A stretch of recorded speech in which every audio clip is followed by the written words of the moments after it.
Al-Fatihah. A'udzubillahi minasyaitonir rajim. Bismillahirrahmanirrahim.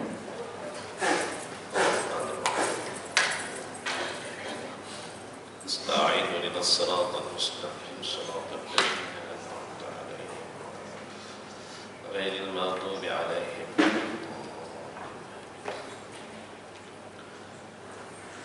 A'udzubillahi minasyaitonir rajim. Bismillahirrahmanirrahim.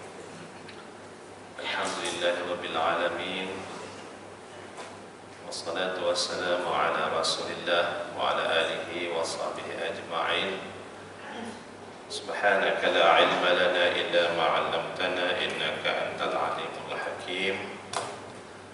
Wa la hawla wa la quwwata illa billahil 'aliyyil 'azim.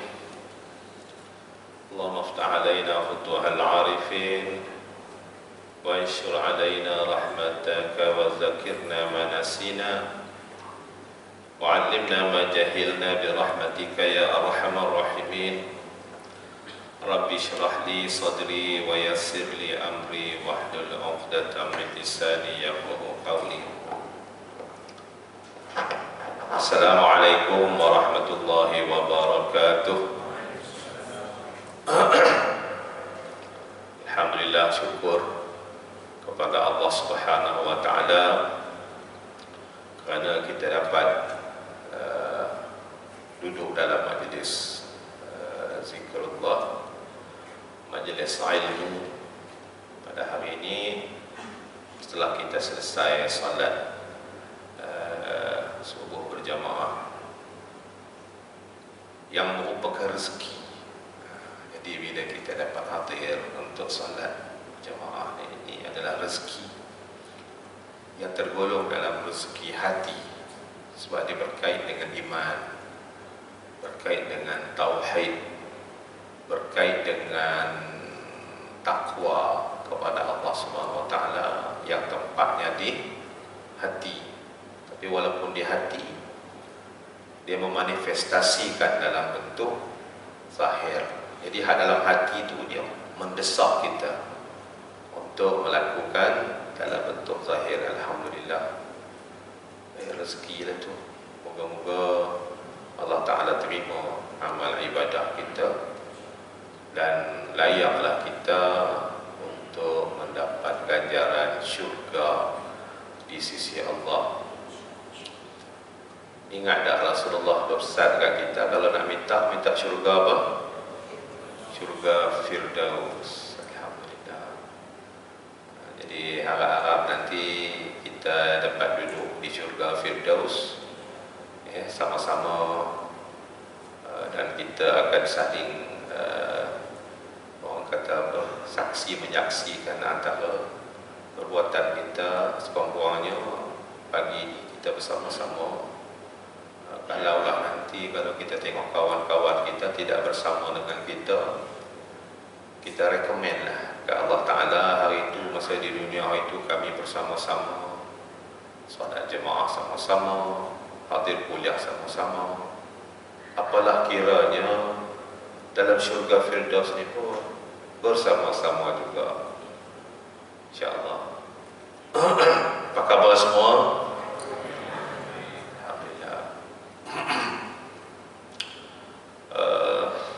Hari ini saya nak baca sepotong hadis, iaitu hadis yang berkait dengan kesombongan. Pendek je hadis tu, tapi huraian dia insya-Allah selesailah sehingga ni syuruk pukul 7.06. Jadi untuk memberi keizinan pada rakan-rakan sekalian untuk solat sunat isyraq 12 minit selepas 7.06, lebih kurang 7.30 lah.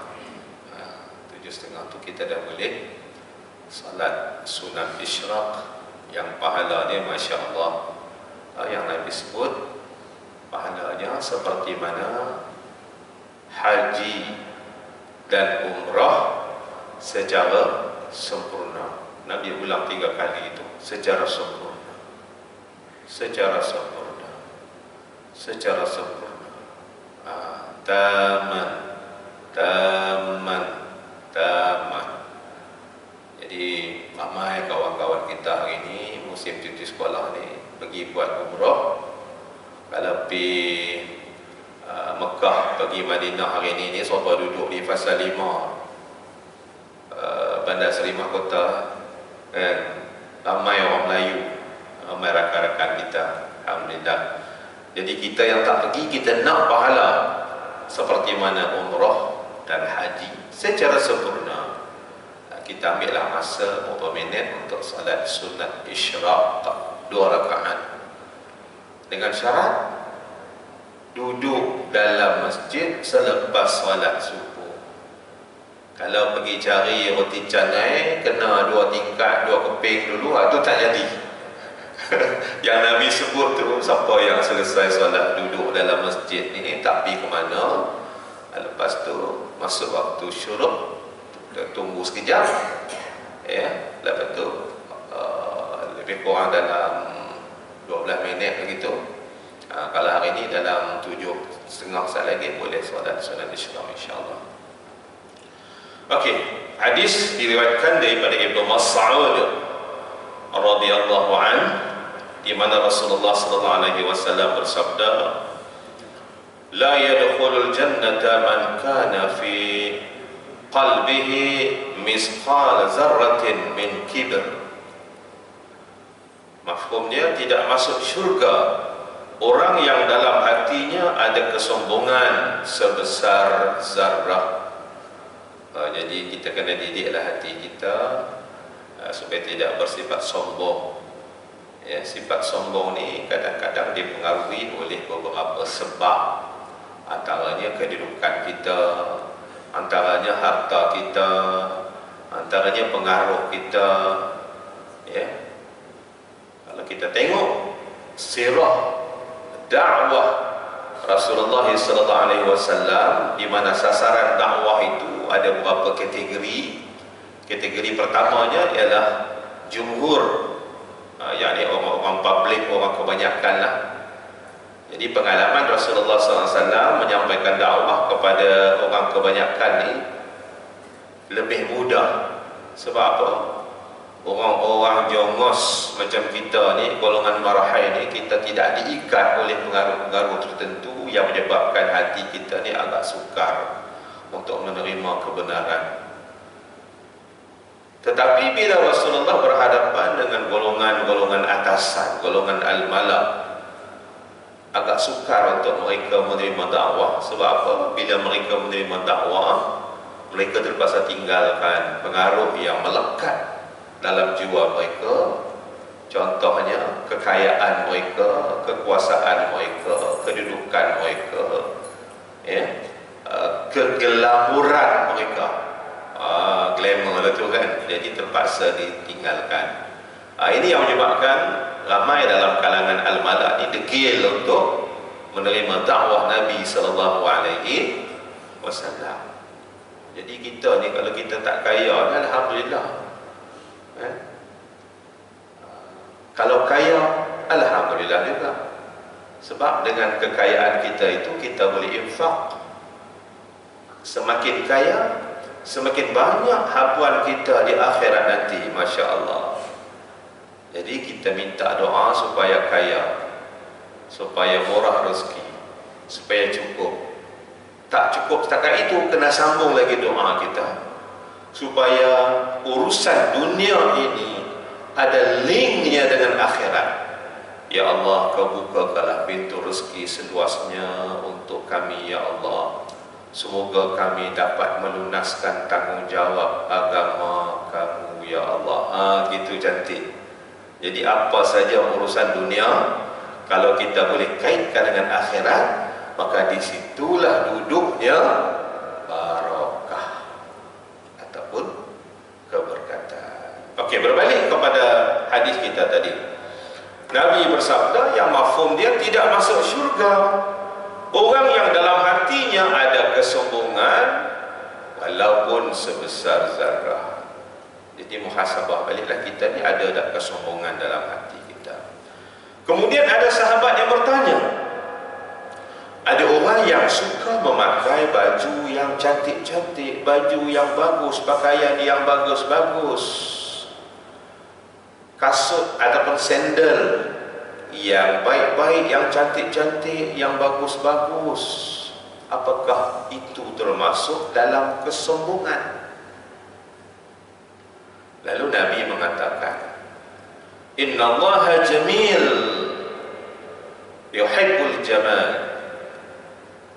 batarul haqqi wa ghamdun nas. Allah itu indah. Allah suka kepada keindahan. Maknanya Allah Ta'ala suka kepada sikap berhias diri. Ya, Allah Ta'ala sendiri pun suka. Nabi Muhammad pun suka berhias yang cantik-cantik. Jadi tak apa pakai baju hak cantik-cantik, pakai sandal yang cantik-cantik. Malah ada riwayat mengatakan ada beberapa perkara yang kita nak kena jaga. Ya, antaranya pakaian kita. Yang keduanya tempat tinggal rumah kita. Yang ketiganya kenderaan kita. Dan riwayat itu mengatakan hatta ka'annahum syammah finnas, sehingga kan kamu ni menjadi seperti mana tarik lalat yang ada di pipi manusia. Kan orang yang ada tarik lalat tu akan mendapat perhatian orang lain kan, ada tarik lalat dekat sini kan. Begitulah maknanya jaga pakaian kita, jaga rumah tangga kita, jaga kenderaan kita. Ya, tak apa, sebab itu merupakan fitrah kita. Kita suka. Dan yang pentingnya kita syukur dengan nikmat yang Allah Ta'ala berikan kepada kita. Yang dikatakan sombong itu, kata Nabi, menolak kebenaran dengan takabur dan merendahkan orang lain. Pakai yang cantik-cantik tak apa, tapi jangan sombong lah. Jangan pula bila kita pakai sombong pula. Itu yang Nabi marah tu. Yang Nabi bila tengok sahabat-sahabat pakai kain, dia labuhkan kain tu. Sebab zaman itu Maharaja, macam kita sebut Kaisar itu, dia suka pakai pakaian yang labuh, hingga terpaksa digajikan pula orang untuk bawa pakaian labuh dia di belakang tu. Jadi Nabi kata, irfa' izaraka, angkat sikit kain kamu. Jadi kalau kita nak sunnah, kain kita tu kita angkat sikit atas buku lali. Jangan angkat banyak sangat sampai atas pada perut betik. Bila kita sujud nanti nampak pelipat. Ataupun kalau ada kawan-kawan yang nakal, dia gagau, dia akan dapat sesuatu. Kadang-kadang nak ikut sunnah tapi belajar tak habis, ni pun masalah juga kan. Singkat tapi janganlah singkat sangat di bawah lutut pula kan. Kalau seluar tak apa, tapi pastikan masa sujud tu tutup lutut kita. Muslimin muslimat yang dikasihi sekalian, berhias no problem, asalkan jangan sombong. Sebab Nabi sendiri pun berhias. Ya, kalau kita tengok dalam Syama'il Muhammadiyah, Nabi ini ada 3 style rambut dia. Ada 3 style, bukan satu style. Salah satunya wafrah. Wafrah ni rambut tu dia pendek sikit lah, sampai ke cuping telinga, sama dengan cuping telinga. Satu lagi style dia limah, panjang sikit, kita tengok itu limah. Itu style Nabi ada style, bukan kusut masai gitu kan. Dan yang ketiganya jummah. Jummah ni rambut dia tu duduk atas bahu dia. Itu Nabi. Ya, Nabi SAW. Dalam kitab Syama'il Muhammadiyah tu ada 8 hadis yang menceritakan tentang rambut Nabi. Ya. Ada satu hadis yang disebut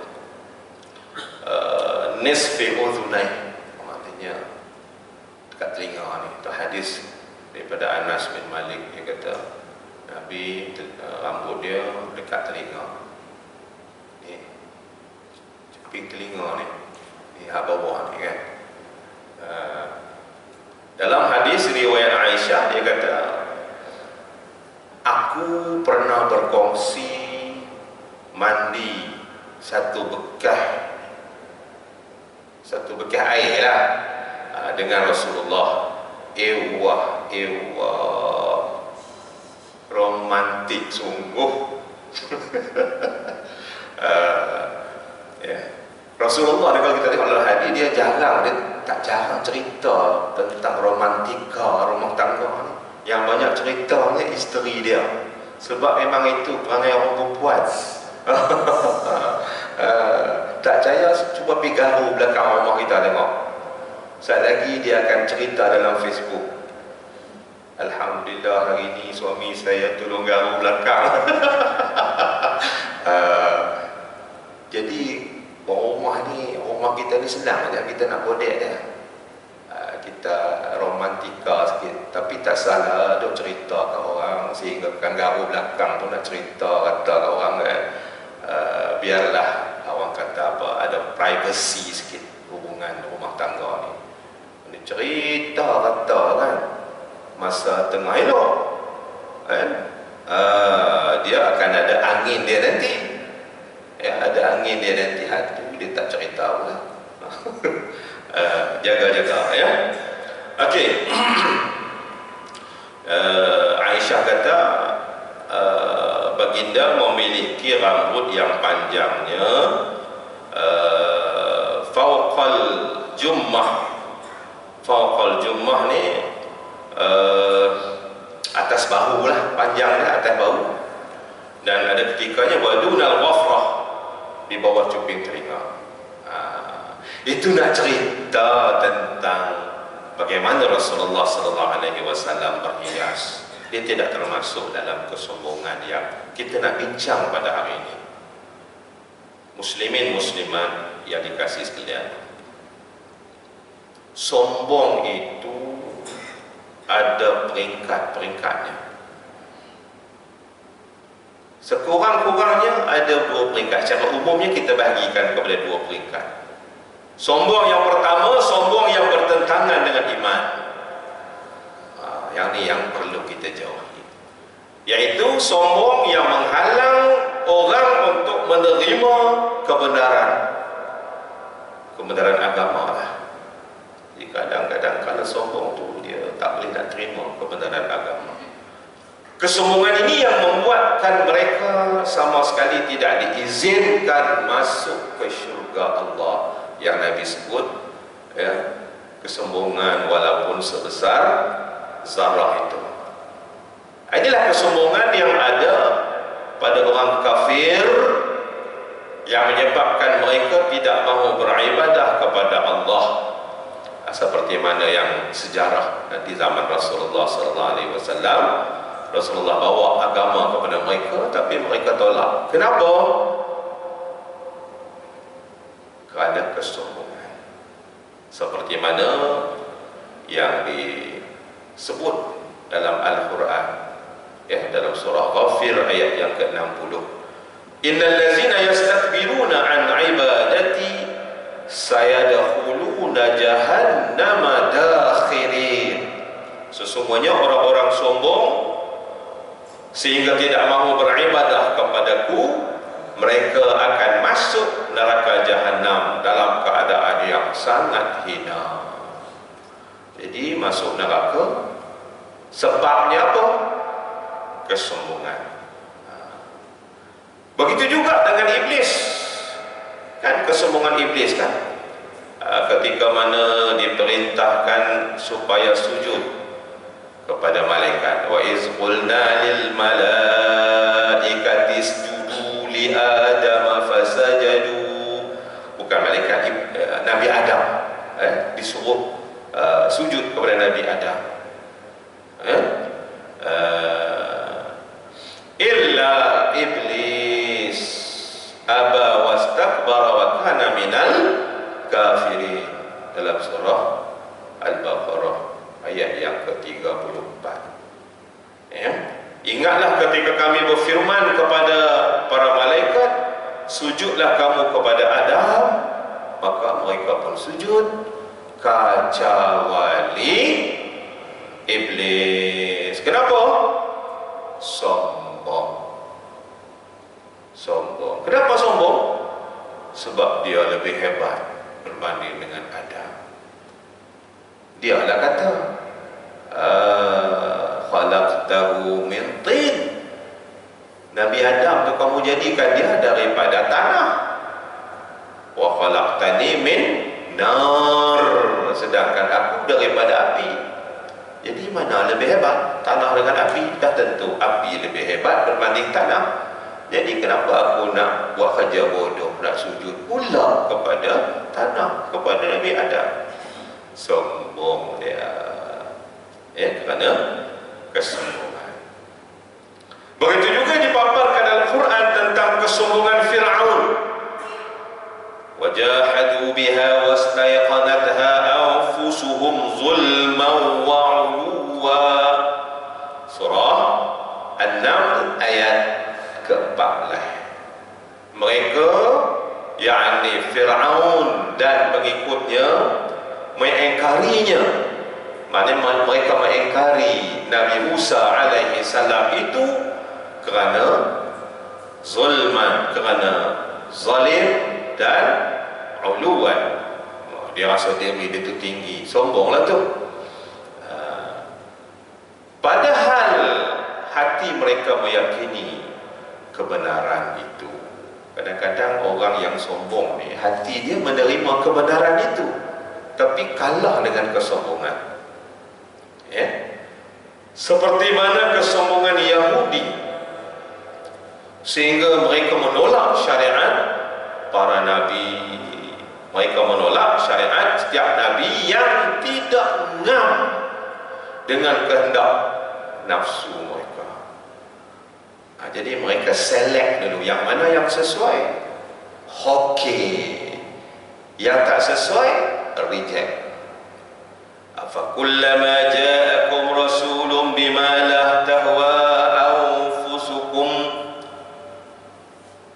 Apakah setiap yang datang kepada kamu seorang rasul membawa sesuatu pengajaran, astakbartum fa fariqan kazzabtum wa fariqan taqtulun, yang tidak sesuai dengan keinginan kamu, lalu kamu menyombong, yakni menolak apa yang dibawa oleh para rasul tadi.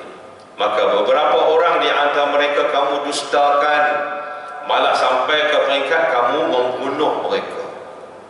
Ini Yahudi, diceritakan dalam surah Al-Baqarah ayat 87 tentang kesombongan. Jadi kita dah jumpa kesombongan iblis, kesombongan Fir'aun, kesombongan Yahudi, dan kesombongan orang-orang kafir yang ingkar apa yang dibawa oleh Rasul, termasuklah Nabi kita Rasulullah SAW. Dan sikap kesombongan inilah yang menghalangi petunjuk ataupun hidayah sampai kepada mereka.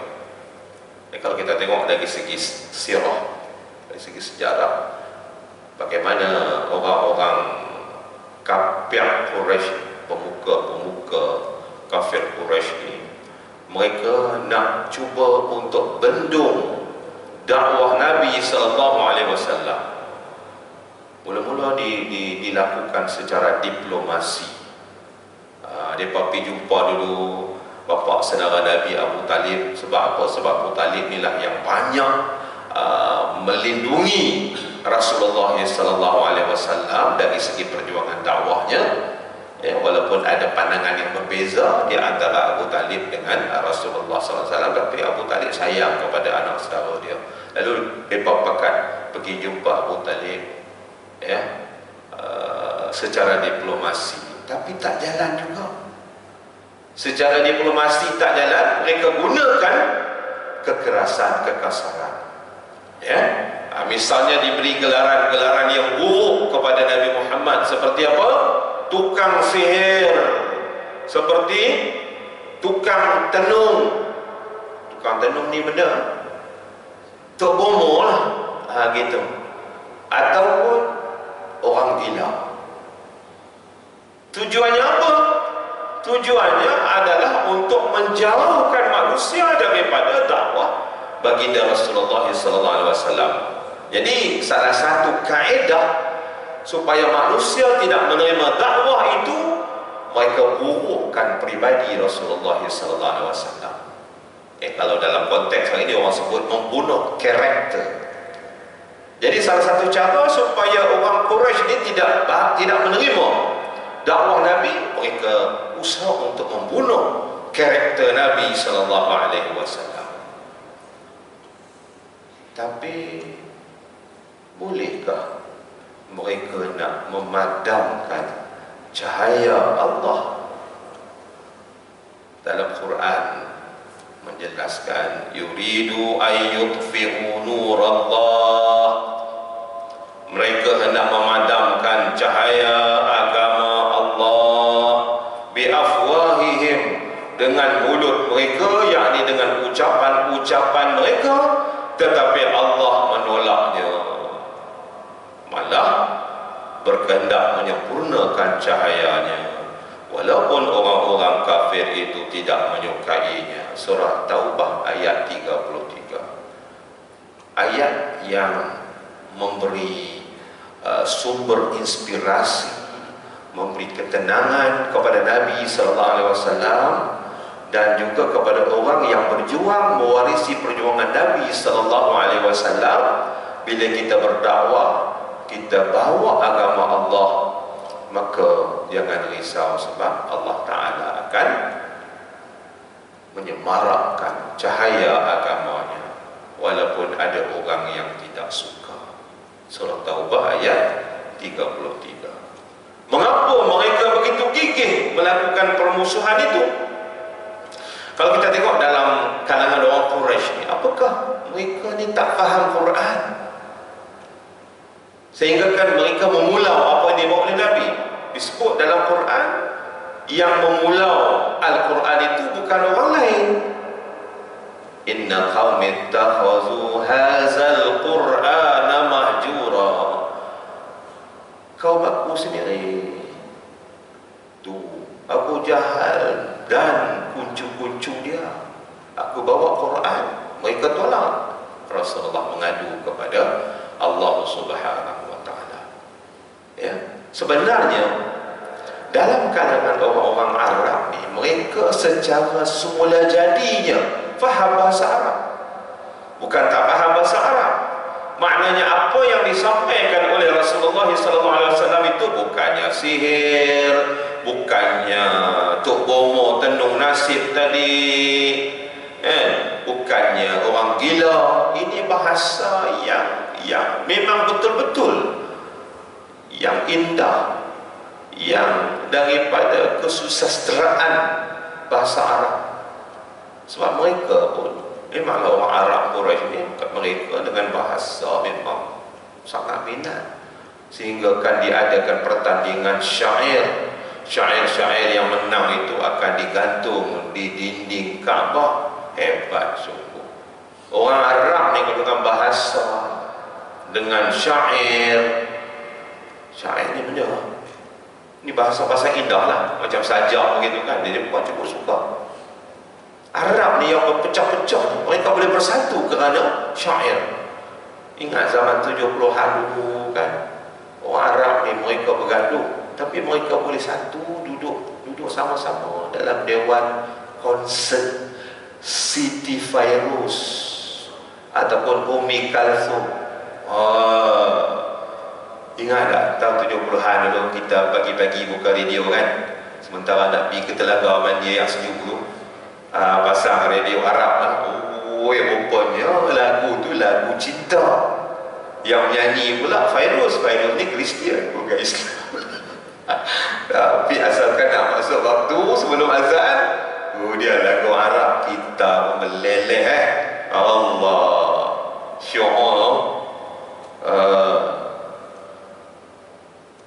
Umi Kalsum tu bila dia menyanyi, Kalau sedih, teriak habis buat Arab. Ini orang-orang yang zaman dulu-dulu lah, yang apa, ustaz-ustaz yang pergi ke Mesir, kumpul duit apa beasiswa tu, kalau nak pergi tengok pun tambah mahal tiket tu. Tapi boleh tengok apa nama konsert Umi Kalsum ni, kira hebat lah. Kalau sedih tu pakat menangis harap. Umi Kalsum ni bila sedih dia akan simpui dia punya sapu tangan dia. Tak percaya cuba tengok dalam YouTube, ada lagi. Dia sambil menyanyi dia pegang sapu tangan. Itu cara mereka lah. Jadi tok-tok Arab ni pun, ya Allah, teriak habis bila dia bawa lagu sedih. Jadi orang Arab ni dia memang suka dari sudut kesastraan, dari sudut bahasa sejak daripada zaman Nabi lagi. Jadi takkan ni mereka tak faham bahasa Al-Quran. Sebab itulah tuan-tuan, perempuan, muslimin, muslimat yang dikasihi sekalian, kalau kita tengok sejarah dan kita gali pribadi-pribadi tertentu yang ditugaskan untuk menghalang dakwah Nabi sallallahu alaihi wasallam, kadang-kadang mereka faham dan hati mereka, hati kecil mereka menerima dakwah yang disampaikan oleh Nabi sallallahu alaihi wasallam. Kita ambil satu contoh. Contoh yang sangat popular, tapi mungkin tuan-tuan jarang berjumpa dengan contoh-contoh ni. Nama dia ialah Al-Walid bin Al-Mughirah. Hebat peribadi ini, ya, Al-Walid bin Al-Mughirah. Diriwayatkan bahawa Al-Walid bin Al-Mughirah ni dia ditugaskan untuk datang kepada Rasulullah sallallahu alaihi wasallam. Tujuannya apa? Utusan pemuka-pemuka Arab Quraisy untuk datang kepada Nabi untuk cari di mana kesalahan kelemahan Nabi untuk dihalang dakwah Nabi tadi. Begitu. Ya. Al-Mughirah ni seorang dah nak kaya, terkenal dengan dia walaupun dia bukan kita katakan macam pemimpin Arab Quraisy, tetapi dia terkenal kerana kekayaan dia dan terkenal kerana kebijaksanaan dia, berbahasa. Hebatlah orangnya. Jadi bila dia berjumpa Nabi sallallahu alaihi wasallam, Nabi baca Quran dekat dia. Jadi bila dia dengar Nabi baca Quran, hati dia tu dia macam seakan-akan menerima, begitulah maknanya, bersimpati kepada Nabi. Maknanya yang Nabi bawa ni betul. Hingga kan keadaan itu sampai kepada Abu Jahal. Maknanya keadaan Al-Walid bin Al-Mughirah ni macam goyang lah, kita kata goyang.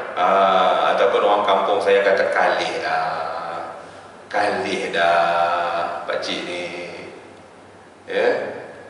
Jadi Abu Jahal jumpa dia. Abu Jahal kata, wahai pakcikku, kaum kamu dah kumpul harta yang banyak untukmu.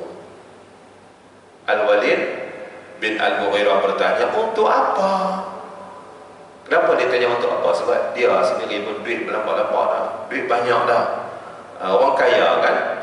Abu Jahal menjawab, untuk diberikan kepadamu sebagai imbuhan kamu datang kepada Muhammad, berjumpa dengan Muhammad, sudah tentu dakwah dia akan terhalang.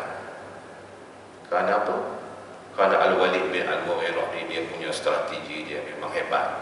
Jadi bila jumpa Rasulullah, dah tentu dakwah Rasulullah akan sikit sebanyak akan terhalang.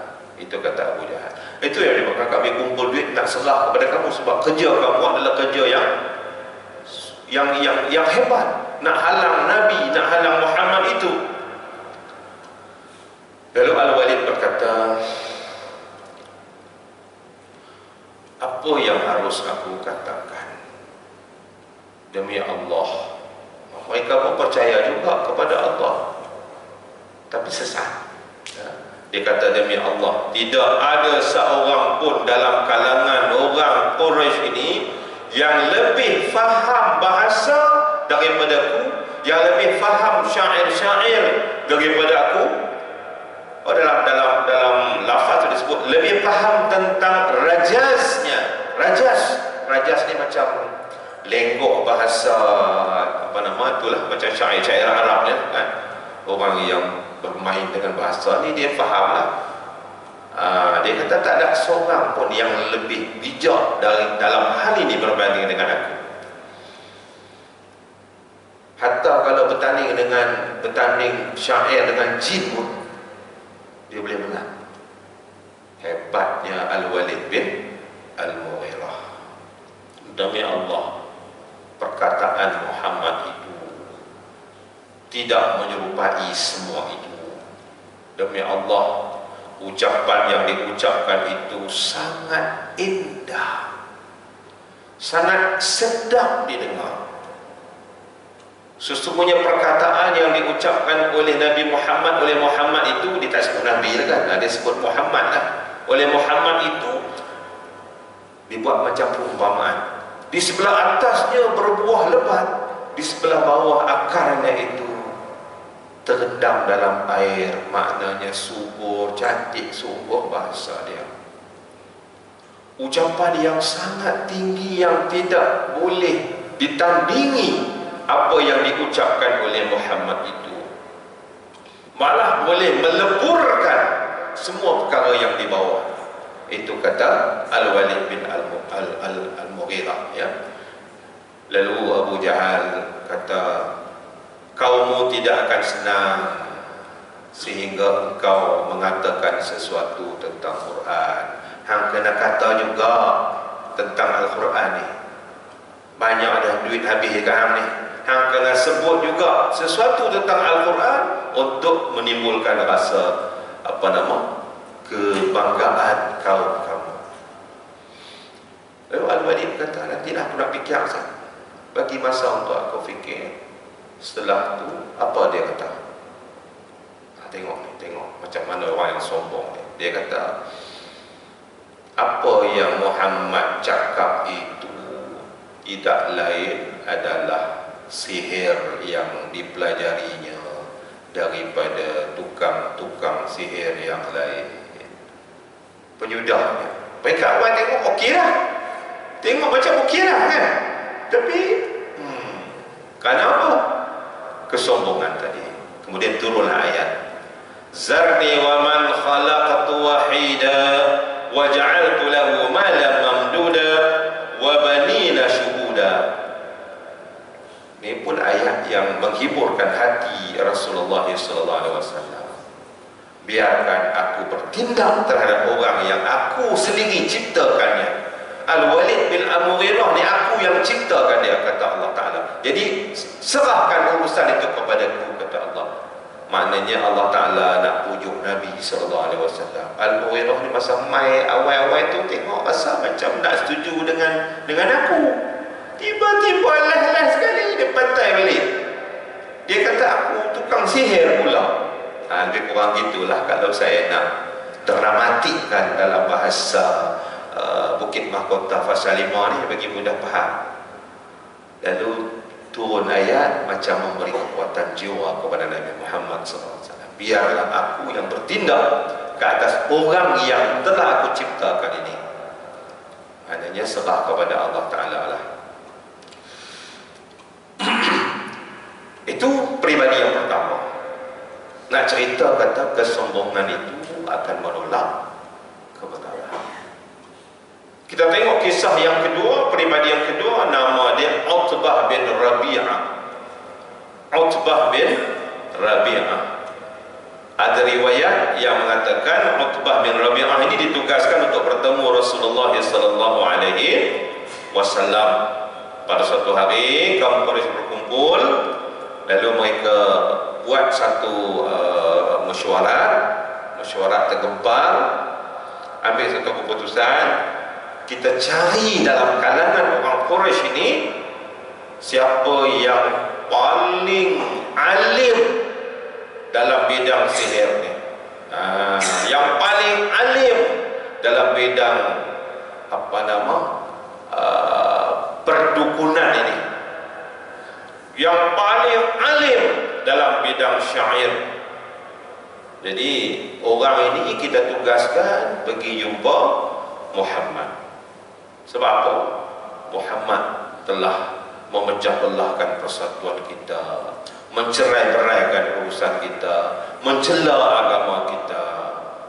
Jadi kita uruskan, kita hantar orang ini untuk mengajaknya berbicara dan kemudian membantah apa yang disampaikan oleh Muhammad itu. Lalu adalah dalam kalangan mereka beritahu orang yang sangat sesuai, yang ada kriteria itu, tak lain tak bukan ialah Utbah bin Rabi'ah. Lalu ditugaskan Utbah bin Rabi'ah pergi jumpa Nabi. Jadi Utbah pun datang kepada Nabi dan berkata, wahai Muhammad, kamu yang lebih baikkah ataupun Abdullah? Orang Arab ni kalau bapak macam kita, bukan dia orang Arab, orang Melayu bukan. Ingat tak masa kita bergaduh dulu, ni kepala bapakku, ni kepala bapak siapa nak pijak dulu kepala bapak masing-masing kan? Sebab kita cukup jaga bapak kita. Sama dengan orang Arab pun. Mana lebih baik antara kamu dengan bapak kamu Abdullah? Dalam keadaan biasa kita akan jawab bapak kita lah. Tapi Nabi diam. Rasulullah tidak menjawab. Utbah tanya lagi, mana yang lebih baik antara kamu dengan Abdul Muttalib? Bapak Abdullah, Datuk Rasulullah SAW. Mana yang lebih baik? Tengok dia punya permainan bahasa dia. Mana yang lebih baik antara kamu dengan bapak kamu Abdullah? Nabi dia. Utbah tanya lagi, mana yang lebih hebat berbanding kamu dengan Abdul Muttalib, datuk kamu?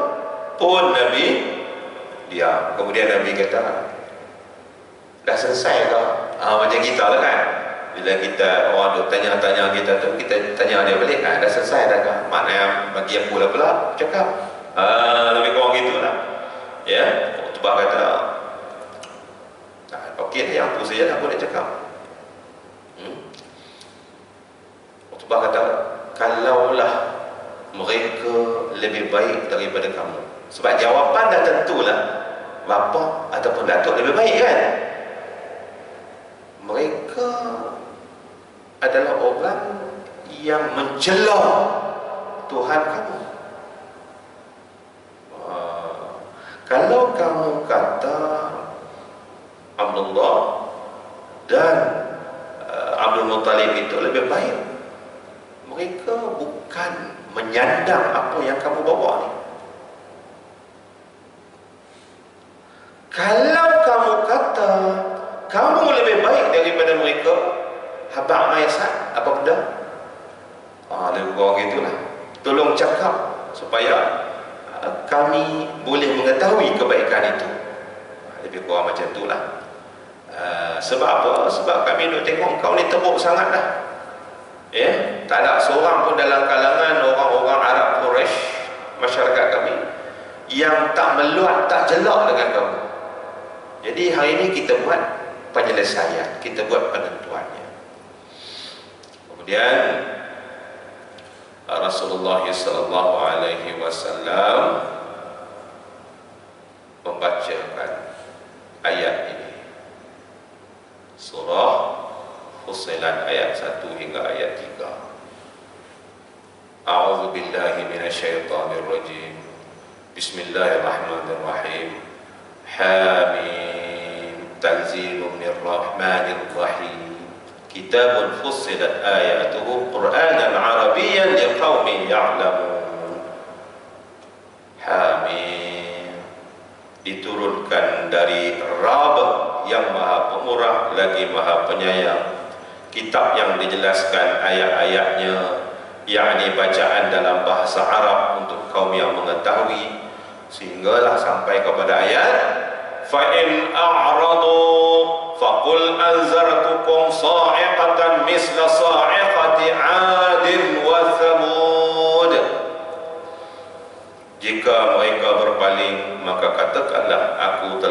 memperingatkan kamu dengan petir seperti petir yang menimpa kaum 'Ad dan kaum Thamud.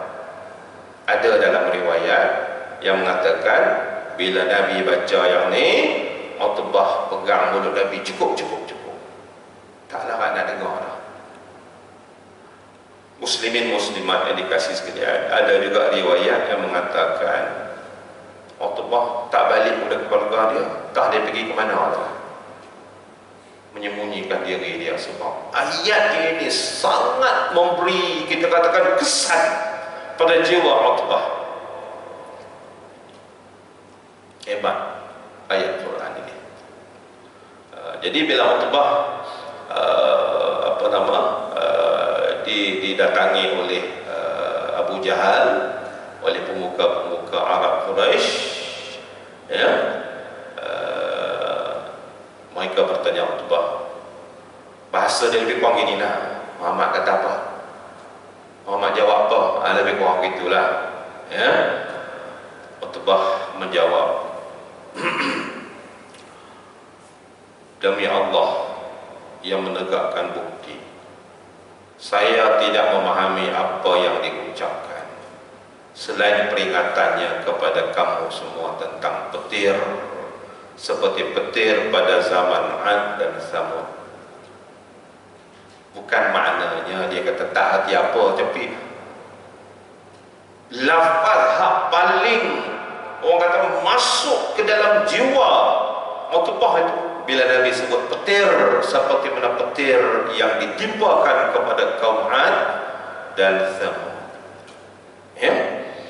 Jadi bila mendengar jawapan Utbah ni, orang-orang Quraisy heran, ya. Lalu mereka berkata, celaka engkau, lelaki itu Muhammad itu berbicara denganmu dalam bahasa Arab, dan kamu pula bagi tahu tak reti apa satu. Yang kamu reti tentang petir.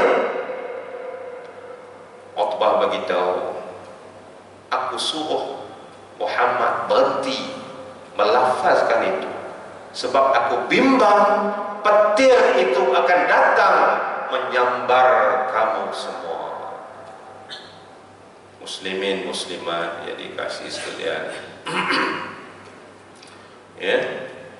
Jadi apa yang disebut, yang saya sebut tadi, walaupun hati kecilnya menerima apa yang disampaikan oleh Nabi sallallahu alaihi wasallam, tapi kerana kesombongan, ya, mereka menolak kebenaran dakwah Nabi sallallahu alaihi wasallam. Inilah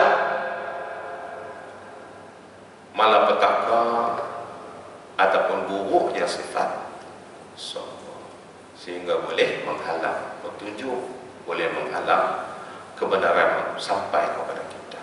Jadi kalaulah ada sifat ini, kita kena cepat-cepat tangkis, kita buang daripada hati jiwa kita. Moga-moga jiwa kita lunak dengan kebenaran, mudah tunduk kepada kebenaran, bersih bersinar-sinar. Hati orang beriman yang disifatkan oleh Rasulullah sallallahu alaihi wasallam, hati yang bersih, yang bermancar-mancar, yang bersinar-sinar, yang menangkap kebenaran. Aqulu qawli hadza wa astaghfirullah li wa lakum. Wassalamualaikum warahmatullahi wabarakatuh. Jadi kita bolehlah kalau nak buat solat sunat isyraq sampai 7:28, 7:30, masa ada lagi itu. A'udzubillahi samil alim minasyaitonir rajim. Bismillahirrahmanirrahim. Alhamdulillahirabbil alamin, hamdan yuwafi ni'amahu wa yukafi'u mazidah. Ya Rabbana lakal hamdu kama yanbaghi li jalali wajhika wa 'azimi sultanik. Allahumma salli ala sayyidina Muhammadin wa ala alihi wa sahbihi wa baraka wa sallam.